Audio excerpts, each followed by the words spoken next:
wabarakatuh. Perkenalkan, nama saya Vina Duyanti, NIM 21110210228. Baiklah, saya akan melanjutkan penjelasan mengenai fungsi keuangan, yaitu PPMT dan IPMT.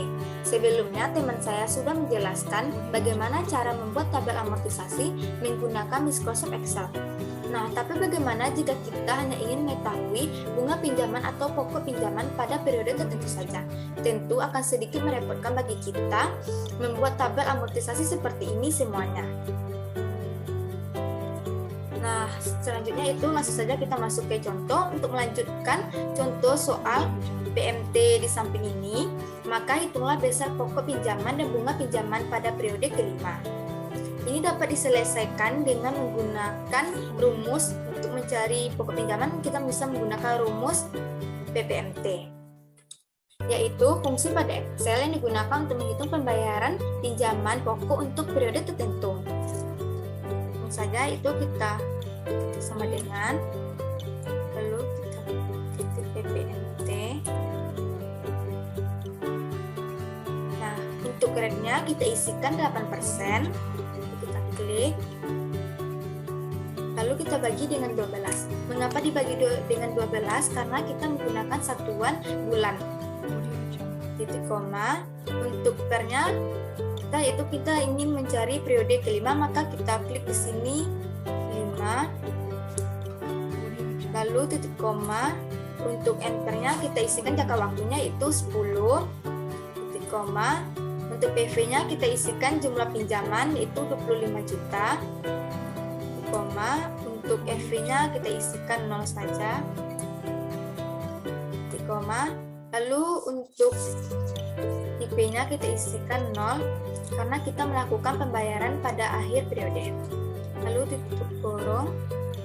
Jangan lupa di sininya dikasih minus agar hasilnya nanti positif. Nah, lalu dapatlah hasil untuk pokok pinjamannya sebesar Rp2.491.254,38.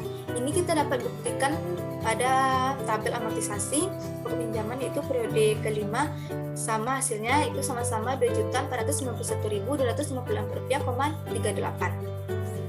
Nah, selanjutnya itu kita akan mencari bunga pinjaman. Untuk bunga pinjaman kita bisa menggunakan fungsi pada Excel itu IPMT, yaitu fungsi yang digunakan untuk menghitung pembayaran bunga untuk periode tertentu. Kita ketik dengan sama dengan IPMT. Untuk grade-nya kita isikan 8%, lalu kita bagi dengan 12 karena kita menggunakan satuan bulan, titik koma. Untuk periodenya sama, itu periode kelima, titik koma. Untuk enternya kita isikan 10, titik koma. Untuk PV-nya kita isikan jumlah pinjaman sebesar 25 juta, titik koma. Untuk FV-nya kita 0 saja, titik koma. Untuk IP-nya itu 0, sama karena kita ingin melakukan pembayaran pada akhir periode. Lalu tutup kurung. Agar hasilnya nanti positif, bagian sininya kita beri minus. Nah, lalu didapatlah jumlah bunga pinjaman pada periode kelima itu sebesar Rp101.325,85.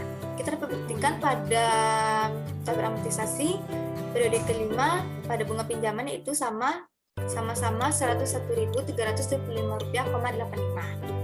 Nah, sekian penjelasan video dari saya. Wassalamualaikum warahmatullahi wabarakatuh.